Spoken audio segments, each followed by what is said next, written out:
Olá, sejam bem-vindos, à nossa segunda videoaula de Anatomia e Fisiologia 1. Sou professora Shirley Barros, especialista, em docência do ensino superior. Vamos lá. O tema da nossa aula hoje é Introdução ao Corpo e Organização. Nós vamos falar dos processos vitais, Quando a gente fala dessa introdução ao corpo e organização, nós já vamos ter um outro tipo de processo, Processo no qual a gente vai começar a entender sobre os processos vitais básicos. Para você aí que está iniciando nesse momento de aula, nesse início de carreira na vida profissional, vai ser importante assistir. Então, olha só. Alguns processos distinguem os organismos ou seres vivos de coisas que não vivem. Então, eles são distintos. Nós podemos dizer que tem células, tem vidas, E nós temos células, átomos, mas tem vida. Átomos, células, vida, Nós temos átomos, também não vai ter células e não tem vida. Então, a gente tem essas duas situações. A seguir estão os 6 processos vitais mais importantes do corpo humano. Porque o que importa para nós, nesse momento, é a vida. O que importa para a gente, aquilo que a gente está estudando dentro da nossa área, é a vida. Nossa área é a área de saúde. Então, nós trazemos para vocês aí dentro do corpo humano. Então, esses processos vão distinguir, sendo que no corpo nós temos o quê?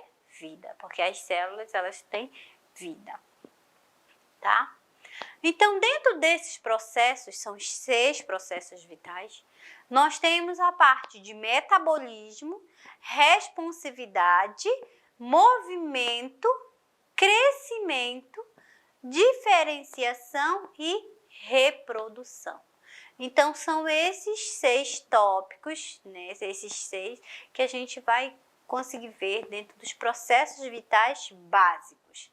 Se eu não tenho vida, então nós temos o quê? A morte, a falência de células, de estruturas, Tudo aí, mas a gente precisa entender, Esse é o início do nosso módulo, o início de Anatomia e Fisiologia 1. Nós estamos aí no nossa segunda videoaula de Anatomia e Fisiologia 1. Então, seja bem-vindo, pode entrar, pode vir, pode nos assistir, nos acompanhar, que nós vamos desenvolver uma excelente aula. Então, olha só. Dando continuidade, quando nós falamos de metabolismo, o que é o metabolismo? Metabolismo a gente fala sempre, Tá lá na academia, preciso fazer atividade para ativar meu metabolismo. Nada mais é do que a soma de todos os processos químicos que ocorrem no corpo. Então, quando você está lá, você aquece o corpo, Vamos usar muito exemplo lá da academia, você está lá malhando, Você sai com o corpo, parece que está fervendo, porque você está ativando a circulação sanguínea, Você está ativando quem? O seu metabolismo.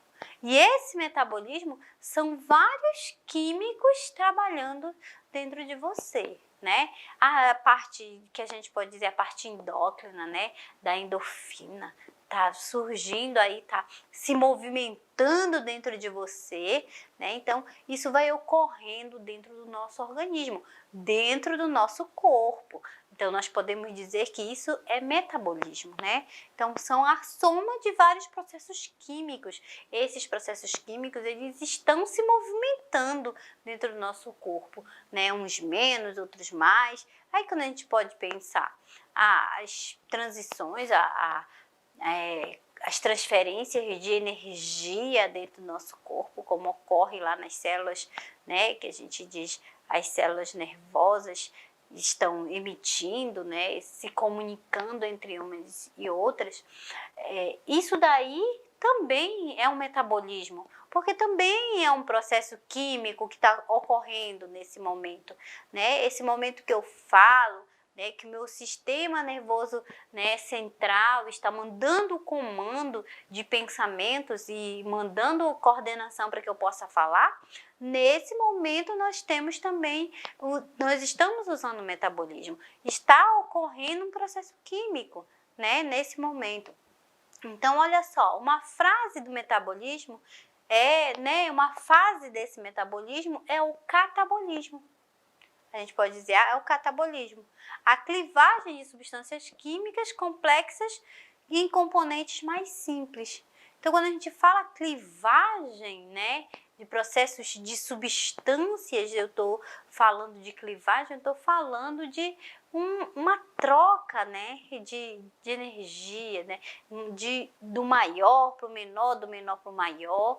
Então, a gente tem substâncias químicas complexas em componentes mais simples, né? E a gente vai ter transformações, o HTP, né? Transformações que a gente pode dizer que fazem esse catabolismo dentro do nosso organismo. A gente vai vendo mais para frente, né? A outra fase do metabolismo é o anabolismo. A construção de substâncias químicas complexas a partir de componentes menores, mas mais simples. Então, eu quero, né, anabolismo. A gente ouve lá mesmo, vou voltar lá na academia, né? Anabolismo, tomou uma substância, né, para ficar mais forte, né? Então, isso daí ocorreu substâncias químicas dentro do indivíduo e aí foi uma construção de anabolismo, né? Ele ficou mais aumentado, né? Foi dos menores, né, e mais simples. Então, a gente vai pensar, começar a entender e começar a fazer a diferença do catabolismo e do anabolismo, tá? Por exemplo, o processo digestório, ele catabolizam as proteínas dos alimentos e aminoácidos. Então, olha só, se ele cataboliza, ele está fazendo uma degradação, ele está fazendo uma separação, né? Eu absorvo esse eu não quero, eu absorvo esse não quero. Então, o catabolismo, ele vai do complexo para o mais simples. Ele vai fazer a absorção, né, dos nutrientes, é mais complexo fazer separação e absorver para os mais simples. E o anabolismo vai do simples para o mais complexo. Então, aí o anabolismo é o inverso, né? O catabolismo, catabolizar, eu fazer a seleção daquilo que eu absorvo, daquilo que eu não quero. E o anabolismo vem do mais simples. Eu até faço, mas da parte mais simplificada desse processo, tá? Então, esses aminoácidos, olha só, são utilizados então para anabolizar. Anabolizar, simplificando agora, a gente fala em construir. Anabolizar é aquilo que a gente falou, tomou mais anabolizante e ficou, né, bombado, em grossas palavras, ficou aquela pessoa musculosa, forte, né? Ele construiu músculos em excesso. Então, eu posso dizer que o anabolismo, ele vai fazer essa construção de estruturas, né? Ele vai somar, ele vem do mais simples para o mais complexo, né? As novas proteínas, então, ele vai construir o quê? Novas proteínas que compõem estruturas corporais, como os músculos e os ossos. Os ossos, a gente pensa, prof, mas os ossos não vão ficar grandes e tufados. Mas nós temos a ideia que nos ossos, e a gente pode pegar uma imagem de radiografia, olhar, os ossos, quando estão com minerais em excesso de cálcio, eles ficam sim mais grosseiros, né? E se há uma fratura, tem calo ósseo. Então, é por isso que a gente tem essa ideia aí de anabolizar, nós temos a massa óssea. Então, o osso em excesso, ele também fica muito mais denso, né? Então, nós pensamos, então, anabolismo, eu vou aumentar, eu vou somar, né? Eu vou construir, vou pegar aquilo e vou absorver, né? E fazer algo maior. Então, é do simples para o mais complexo, né? E o catabolismo? O catabolismo vai do complexo para o simples. O catabolismo, ele vai escolher, ele vai ser mais seletivo, né? Eu vou escolher esse eu quero e esse eu não quero. É isso que o catabolismo vai fazer. E com isso, ele não vai ter muitas propriedade, não, ele não vai ser tão grande, né? Então, a gente tem a ideia. Por isso eu trouxe essa imagem para vocês verem e terem a noção do anabolismo, que é a construção, que é o aumento, né? Aí, na ideia, se for muscular, na massa muscular.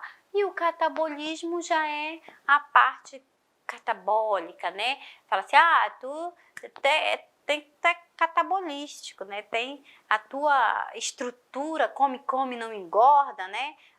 Já é mais seletiva, a estrutura humana dessa pessoa já é mais seletiva, né? Ele tem um processo catabólico mais acelerado, já faz uma digestão mais rápida, já não faz tanta absorção, diferente daquele outro que come um pouquinho e já engorda mais. Então, a gente tem esse anabolismo, né? Então, essa é a ideia simplificada para a gente poder entender o que é o anabolismo e o que é o catabolismo, tá? Então, nós temos algumas características aí, trouxe outra imagem para a gente, né?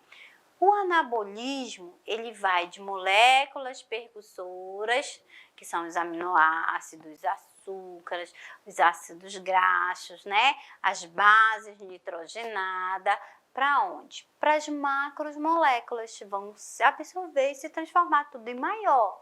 Então, ele vai para proteínas, né, polissacarídeos, lipídios, ácidos nucleicos, ele vai para aquilo, ele encaminha para isso, ele vai fazer para uma junção, para um aumento dessa estrutura, né? E o catabolismo, prof?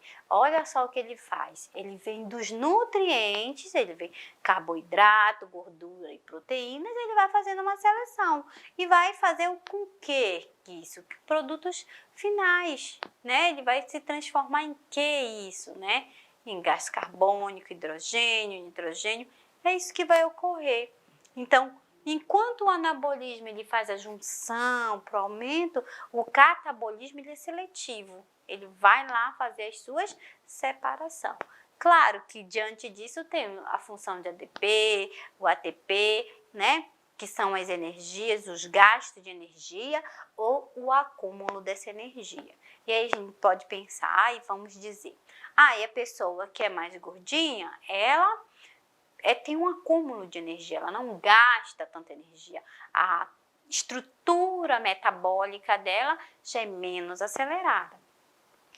Quem gasta mais energia já está usando muito mais a parte do catabolismo, né? Faz uma parte daí do catabólico, né? Já gasta energia, já não precisa de tanto, né? A gente conhece pessoas que se alimentam e não engordam, elas vão ser magras eternamente, elas até fazem o papel contrário, né? Porque se alimentam bastante para poder ganhar um pouco de peso, mas a estrutura anatômica dela já faz o processo de catabolismo, né? Ela já vai ficar mais magrinha, mas o anabolismo não, vai ficar mais, vai juntar, né? E vai armazenar, né? A gente fala armazenar a parte energética, a energia dela. Tá? Tranquilo até aí? Espero que vocês estejam entendendo os nossos processos. A responsividade. Olha, é a capacidade do corpo de detectar e responder às mudanças. Claro que a responsividade ela está diretamente ligada ao nosso sistema nervoso, central e periférico, né? Se ela tem a capacidade de detectar e responder às mudanças, então o nosso corpo ele está preparado para sentir o frio, sentir o calor, né? Absorver e dizer para nós, né? Dizer, olha, tá frio. E aí tu começa a bater o queixo, o pelinho do corpo começa a levantar para tentar te proteger daquele momento, daquele frio. Olha, você está com calor, está num ambiente muito quente, e aí o corpo começa a ficar avermelhado, né? O corpo começa a suar para ter um processo de resfriamento, para tentar equilibrar. Mas isso tudo está ligado à responsividade, né? A responsividade é a resposta do nosso corpo ao meio ambiente, né? Ele consegue detectar, claro, que o ser humano ele é adaptável ao meio, mas ele consegue sim fazer com que o seu corpo se adapte ao ambiente, né? Então, responsividade, o que é? É a capacidade do corpo de detectar e responder à mudança, né? A mudança do meio. É isso que vai acontecer. Por exemplo, aí a gente tem um aumento de temperatura corporal, chamado de febre, acima lá dos 37,5, 38, já é considerado, né, paciente já com febre. Né? Ela representa uma mudança no ambiente interno. E o corpo vai refletir de que forma? Primeiro, no início, o corpo responde com calafrio, né? Como diz, aquela sensação de frio e pausa ao mesmo tempo, né? A gente fala um calafrio no corpo. Isso daí é uma resposta do teu corpo ao meio, desse ambiente, né? O teu corpo está muito mais aquecido internamente do que o meio. Isso daí é característico de febre, então ele vai aumentar a temperatura. Em alguns casos a gente vai ver, vamos observar, que o médico, muitas vezes, principalmente quando é criança, eles fazem aquelas bolsas de gelo, né, para colocar, para tentar fazer com que a pressão interna, a temperatura interna diminua, né? Mas isso é um exemplo muito grande, é uma resposta do corpo ao meio. Então, nesse caso da febre, ele está vindo internamente, é de dentro para fora. É isso que está acontecendo nesse instante. Tá? Outro exemplo, né, que seria girar, né, a cabeça em direção ao som do pneu, né, do pneu cantando. Então, a gente, quando ouve, é automático. Eu escuto, né, o pneu cantando numa pista, uma freada brusca, e você já gira a cabeça para observar, né? Então, é a mudança do meio.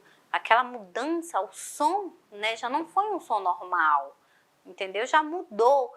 Então, você já respondeu automaticamente. Quer dizer que involuntariamente você foi e girou em sentido ao barulho, né? É um estrondo muito grande, também acontece isso. Por quê? Porque o indivíduo, ele nasceu, foi criado, né, ou numa reação de desespero, ou ele corre, né, ou ele luta. Então, é por isso que nos chama a atenção. Então, essa responsividade, essa resposta do meio, é a resposta do nosso corpo, né, ao som, ao frio, ao calor. Né? Se colocar o dedo na vela, automaticamente vai ser puxado, é um reflexo, né? Um reflexo do nosso corpo. Então, a gente acaba vendo que nós temos essa responsabilidade dentro da gente. Comandada por onde, querido? Lá pelo nosso sistema nervoso central e periférico. Um envia a mensagem e o outro responde. E isso ocorre em milésimos de segundo. Assim, no abrir e fechar dos olhos realmente, né? Então, é uma resposta, isso é uma resposta a uma mudança no meio ambiente externo, que prepara o corpo para uma ameaça em potencial. É aquilo que eu falei. O indivíduo, ele está preparado para enfrentar tal, ele está preparado para correr. Mas é a defesa do nosso próprio corpo, né, ao meio ambiente. Então, eu tenho que defender. É uma questão puramente de sobrevivência. A gente pode falar dessa forma, né? Eu estou sobrevivendo ao meio. Então, o meu corpo está respondendo ao meio. Se está muito frio, meu corpo responde, né? Dizendo para mim que está frio, eu começo a bater o dente, os pelinhos começam a levantar para nos proteger. Por que o pelo levanta, prof? O pelo levanta com o sentido de equilibrar nossa temperatura. Ele levanta para nos aquecer. Por isso que o cabelinho do braço, da perna levanta quando nós estamos em meio ao frio, né?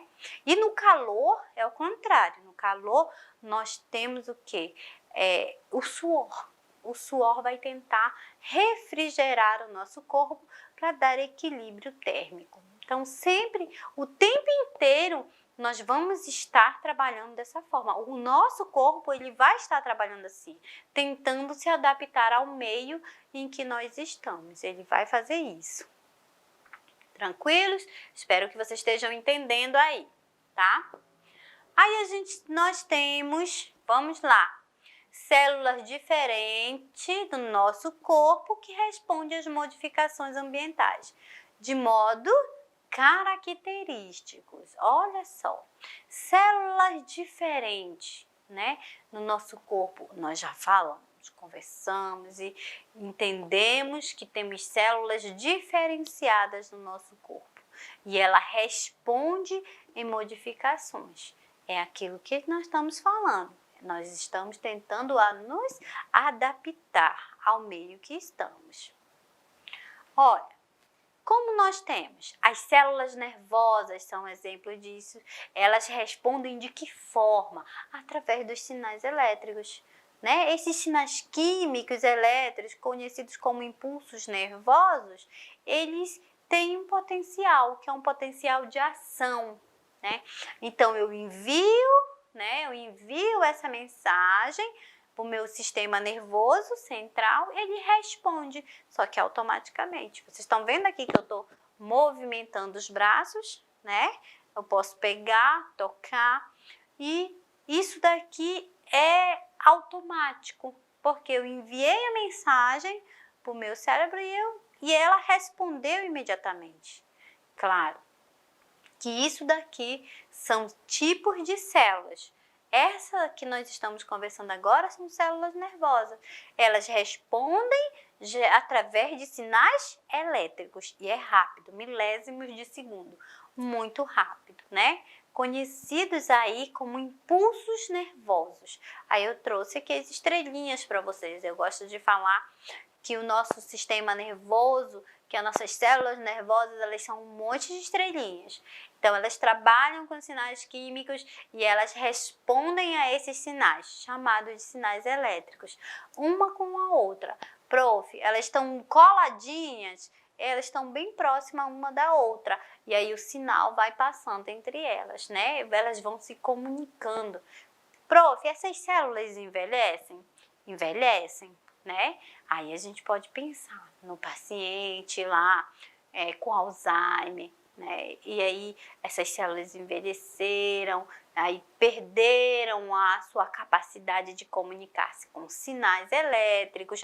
Por isso que esse paciente, ele lembra do passado, porque está guardado na caixinha de memória, né? Ele não lembra agora do presente, desse momento. Ele faz alguma coisa, mas já acabou. Por quê? Porque esses sinais não foram passados, não foram transmitidos, né? Tem alguma alteração lá no momento da comunicação entre essas células que a gente fala, as células nervosas, nossas estrelinhas, né?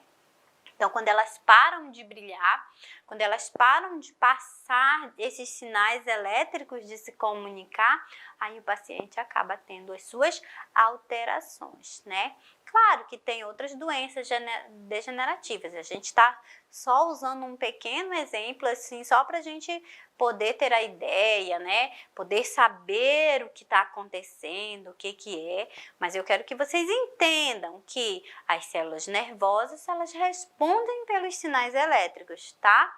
Conhecido como impulsos nervosos, né? E ele tem um potencial de ação. Ele é uma ação, ele vai estar sempre se movimentando, nunca para.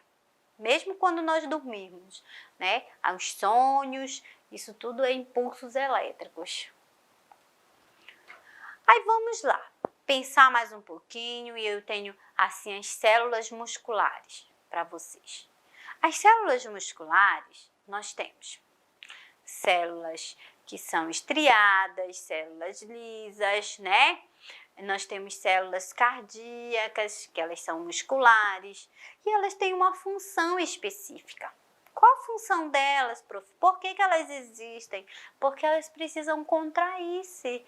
Porque se nós não tivermos o músculo para contrair, para dar sustentação, para dar força, nós não íamos conseguir nos movimentar. Nós seríamos aquele robozinho todo entrevadinho, que faria rec, não iria, né, fazer, ia só fazer barulho mesmo, ia se movimentar muito pouco, porque ia ter os ossos, né?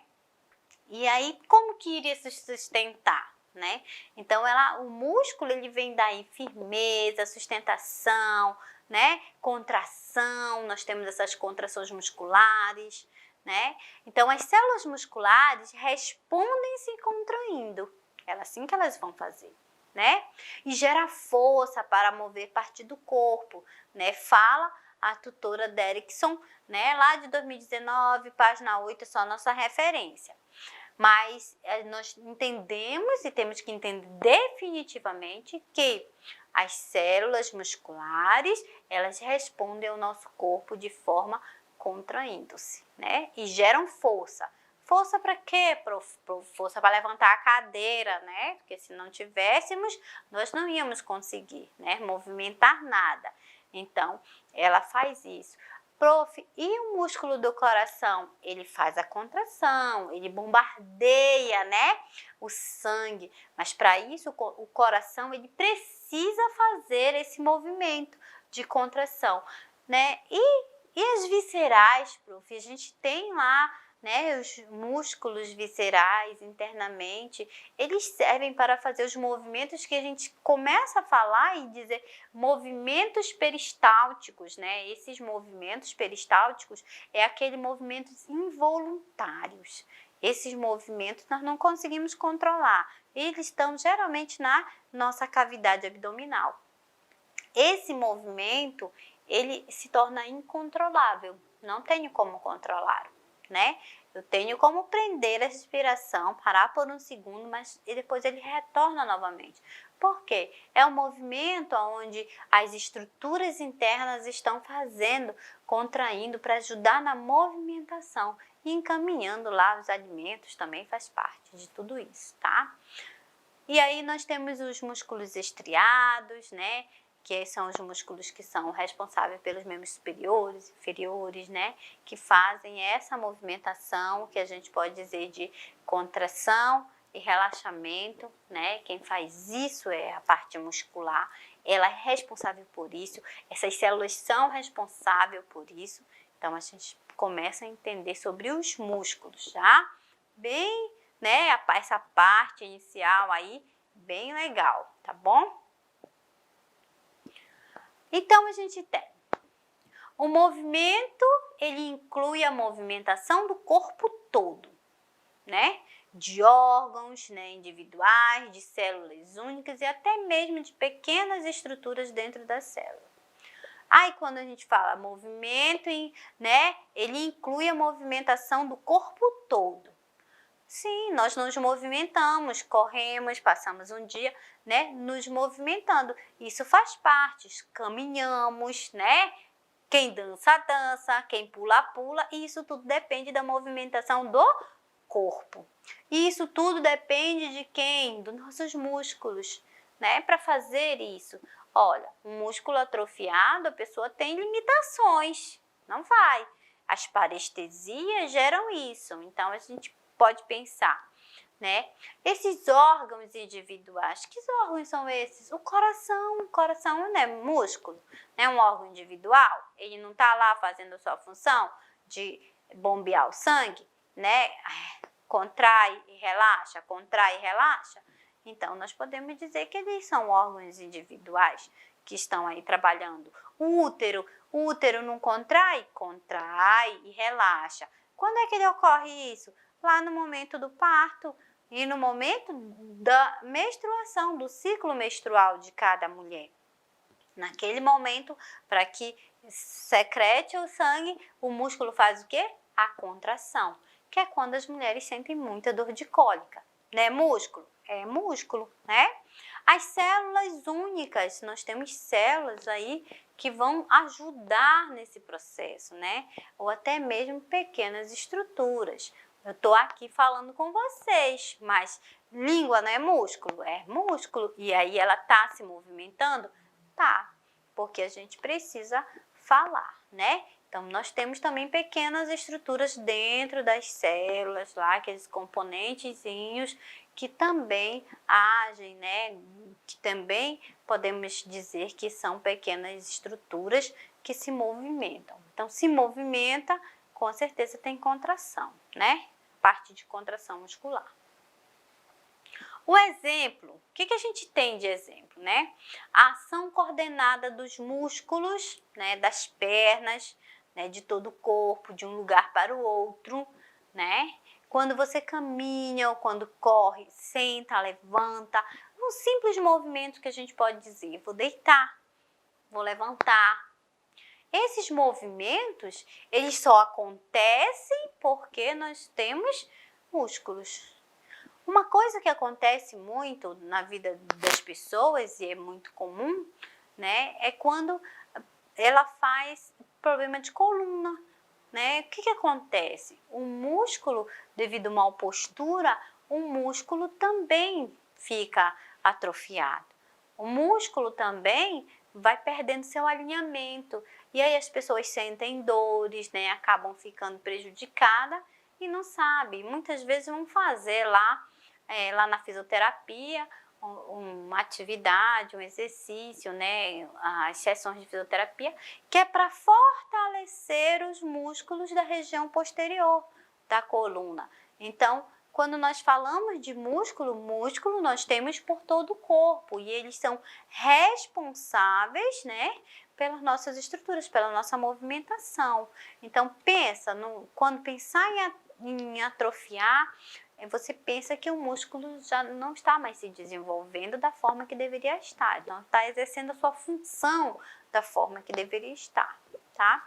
Então, o exemplo maior que a gente tem de movimentação são as ações coordenadas dos músculos, né? A gente tem as pernas, nós também temos os braços, tá? Os nossos braços quando se movimentam, né? De um lugar para o outro, a caminhada, correr, sentar, levantar, deitar, né?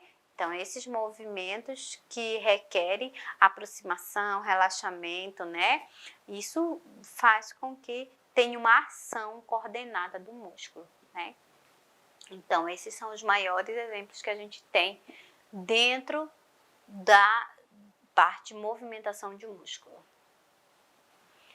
Olha só, após comer uma refeição, né, que contém a gordura, a sua vesícula biliar se contrai e libera a bile no sistema digestório, ajudando a digeri-la.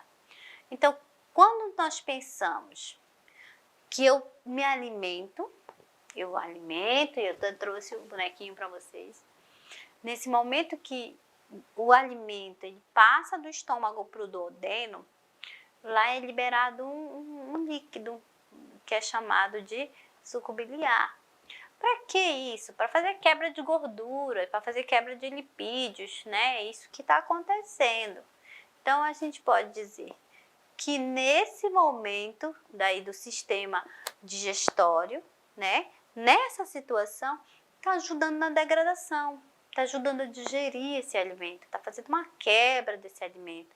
Essa substância, esse líquido, né, que é injetado, que é encaminhado para essa região, ele ajuda a fazer uma quebra, né, dessas gorduras e desses alimentos. Passa aqui um pouquinho. E isso aí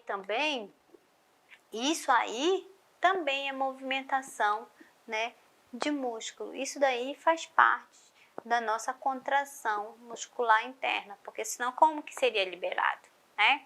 Se a bile não contraísse para encaminhar esse suco biliar, né, para lá para o duodeno.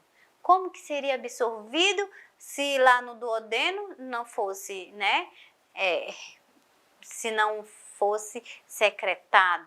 Então, sempre vai existir esse movimento de contração e relaxamento, né? E isso daí nós estamos falando de involuntário, né? Movimentos que são movimentos peristálticos, involuntário, né? Na cavidade abdominal do indivíduo.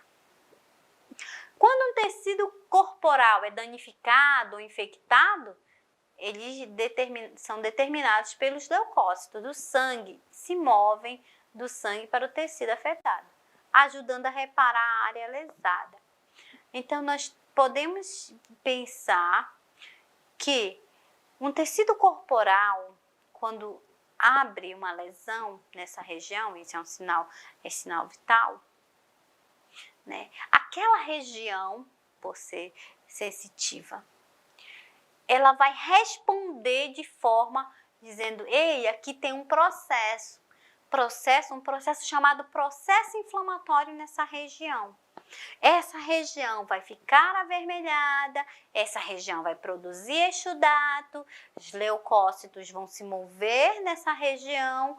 Para quê? Para reparar essa região, para que essa região ela seja logo curada, para que essa região seja logo tratada, seja logo reparada. É isso que vai acontecer nesse momento onde tem uma lesão na pele. Então, todos os ferimentos ocorrem esse processo.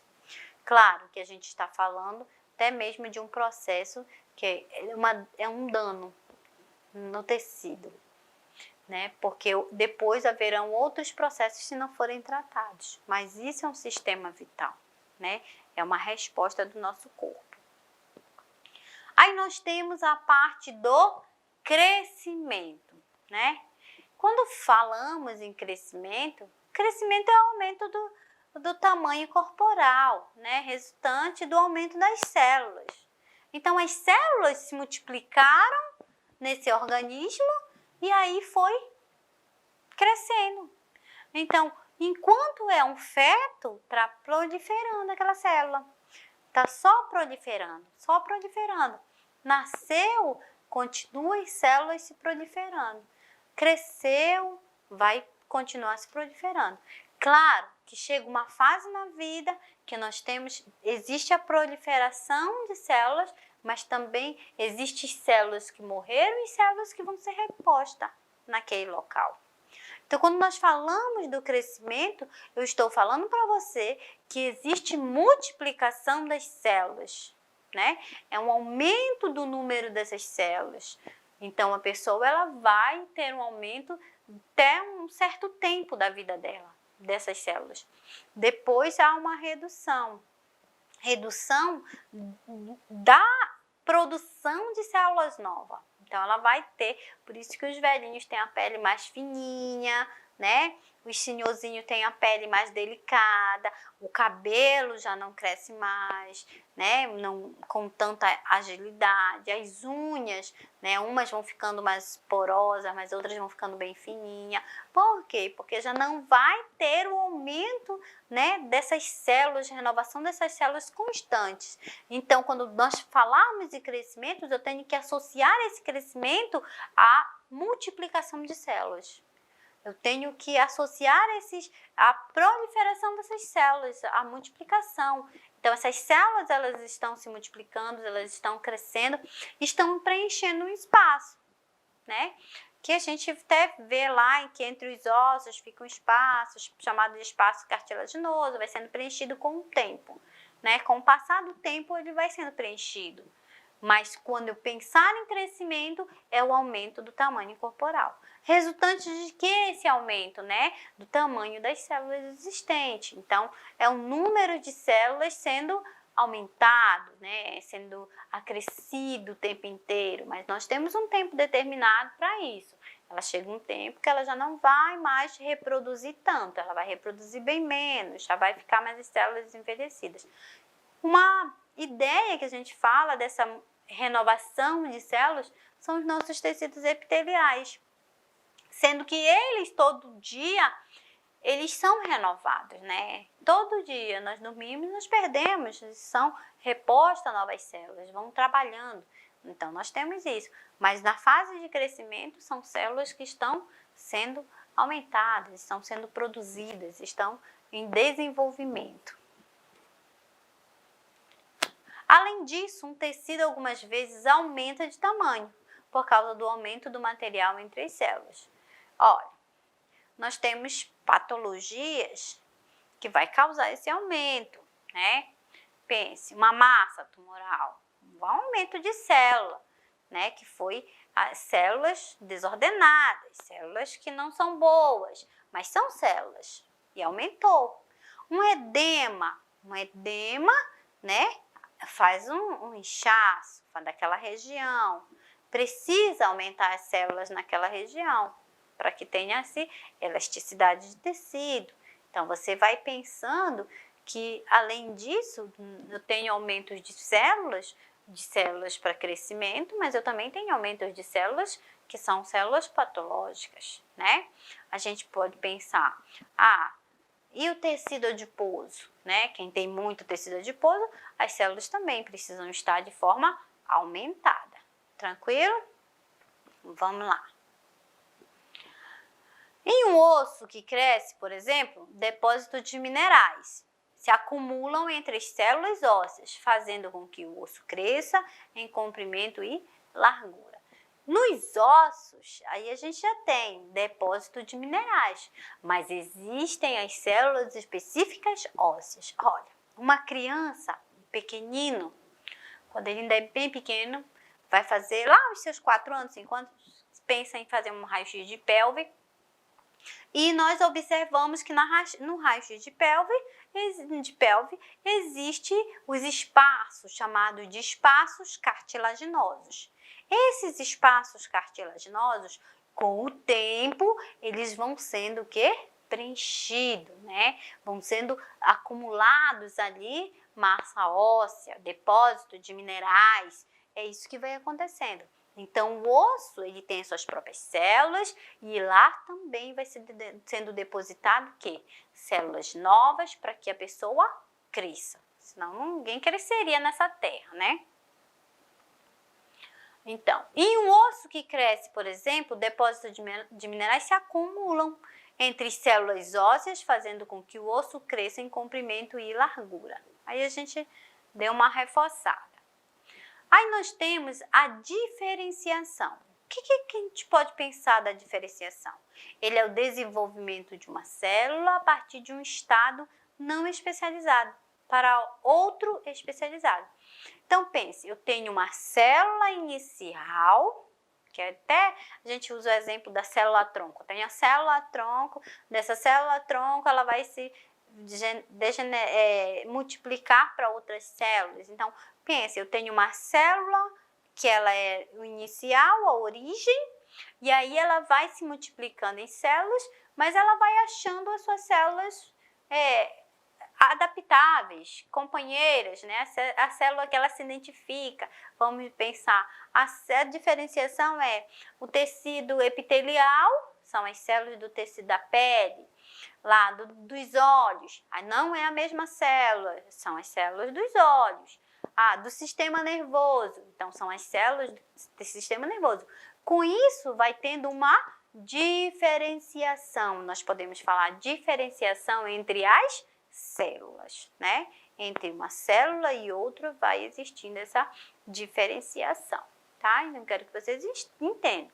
É do estado não especializado, porque ela não é especializada, ela é uma célula que surgiu, que nasceu, né, para um estado especializado. Quem é o estado especializado? Nós podemos dizer, o estado especializado é a célula epitelial, é a célula do fígado, é a célula dos rins, é isso que a gente pode dizer de estado especializado. Tá? Essas células percussoras, que podem se dividir em original, células, que passam por diferenciação, são conhecidas como células tronco, aquilo que eu falei agora há pouco. As células troncos, ela é uma célula e depois ela vai se alojando as outras células. Por isso se usam aí, se fazem teste com as células tronco para fazer recuperação, né, de pacientes aí até em leucemia, outros casos. Então, essas células troncos, elas são células, né, filhas, e elas vão ainda se multiplicar, e elas podem se multiplicar e ir se alojando e se agregando a outras estruturas, né? Por isso falamos que célula tronco. Também através da diferenciação, o único óvulo humano fertilizado desenvolve o embrião. Então, em um feto, um bebê, uma criança é finalmente um adulto. Então, eu tenho, através da diferenciação é quando o óvulo, né, se junta lá com o espermatozoide, né, acontece o ovo zigoto, se aloja lá na paredezinha do útero, né, acontece a anidação, aquele período de anidação, e aí ele começa a fazer o processo de diferenciação. Células se multiplicando, mas aí depois de um tempo ela começa a se originar. Ela vai originando, né, as células do coração, as células do fígado, dos rins, do baço, né, da vesícula, do tecido, dos ossos. Então, ele está ali naquele início de formação, ocorrendo o quê? A diferenciação. Diferenciação de células. Tranquilos? Bem simples, bem simplificado para a gente poder entender. Aí, olha aí o óvulo e o espermatozoide, né? Só se olhando para acontecer já essa diferenciação aí. Reprodução. Prof, que é isso, reprodução? Ela se refere-se tanto à formação de novas células para o crescimento, né, e reparo ou troca tecidual, quanto à produção de um novo indivíduo. Então, é aquilo, reprodução é aquilo que nós pensamos. Todos os dias nós fazemos reprodução, porque todo dia nós temos células mortas sendo retiradas, né, e células novas sendo depositada naquele local, naquela região. Então, isso aí eu chamo de reprodução. É diferente de diferenciação. Diferenciação é a minha célula lá do início, né? Minha célula tronco, minha célula que está se formando e tendo característica de células especializadas. Aqui não. Aqui eu estou fazendo a reprodução. Eu estou reproduzindo. Está saindo umas células mortas e estão precisando depositar. Estou precisando colocar células novas naquele local. Então, isso daí vai até a produção de um novo, como diz, de um novo indivíduo. Porque nós temos todo um tecido epitelial, né, no corpo inteiro, fazendo esse tipo de serviço aí. Então, nossas células, você pode pensar, eu tenho células reparadoras que vão estar trabalhando dessa forma, tá? A formação de novas células, elas ocorrem através da divisão celular. Aquilo que a gente estudou lá no ensino médio, que falava assim, mitose, né? E que hoje a gente utiliza aqui como formação de novas células. Então, uma célula, ela vai se transformar em duas. Essas duas células se transformam em 4, e essas 4 se transformam em 8, e assim sucessivamente. Então, isso aí nada mais é do que chamado de divisão celular. Quando você pensar em divisão celular, você pensa no seu subconsciente aí, a famosa mitose, né? É uma célula que vai se transformar em duas, e essas duas vai se transformar em mais 4, e as 4 se transformam em 8. Sempre elas vão se multiplicando. Elas têm um tempo também para fazer a sua divisão, né? Elas precisam de um ciclo. Claro que nós não vamos entrar nesse ciclo nesse momento. Reprodução de um novo indivíduo, né? Ocorre através de fertilização de um óvulo por um espermatozoide, né? Formando um zigoto, que é seguido por divisões celulares repetidas, né? E pela diferenciação dessas células. Aquilo que nós já vimos, aquilo que a gente está reforçando. Olha, você não vai aí confundir a diferenciação, que eu estou falando de células novas que estão, né, se especializando. A célula nasceu e agora eu vou me especializar em quê? Vou me especializar em célula do fígado. Eu vou me especializar em célula dos olhos. É isso que está acontecendo. Isso é diferenciação, tá? Diferente lá das reposições, né? Diferente das reposições de células. Então, aqui dentro da reprodução de um novo indivíduo, ele ocorre através da fertilização, óvulo e espermatozoide, o ovo zigoto, né? Que a gente pode dizer. Então, aí a gente tem as divisões celulares sendo repetidas o tempo inteiro, né? O tempo inteiro elas estão de forma repetidas. Tranquilo? Então, nós temos aí, queridos, que a gente pode dizer, todo esse processo, né? Os sinais vitais básicos, esses são sinais vitais básicos aqui do início, né? Da anatomia 1, anatomia e fisiologia 1. Então, nós vimos desde o início, né, o processo das células, como está ocorrendo, o que está ocorrendo, como está acontecendo todo esse procedimento, né?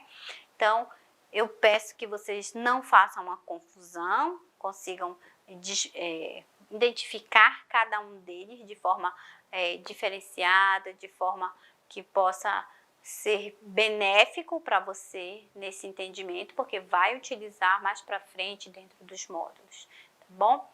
Então, sejam bem-vindos à nossa aula e até a próxima.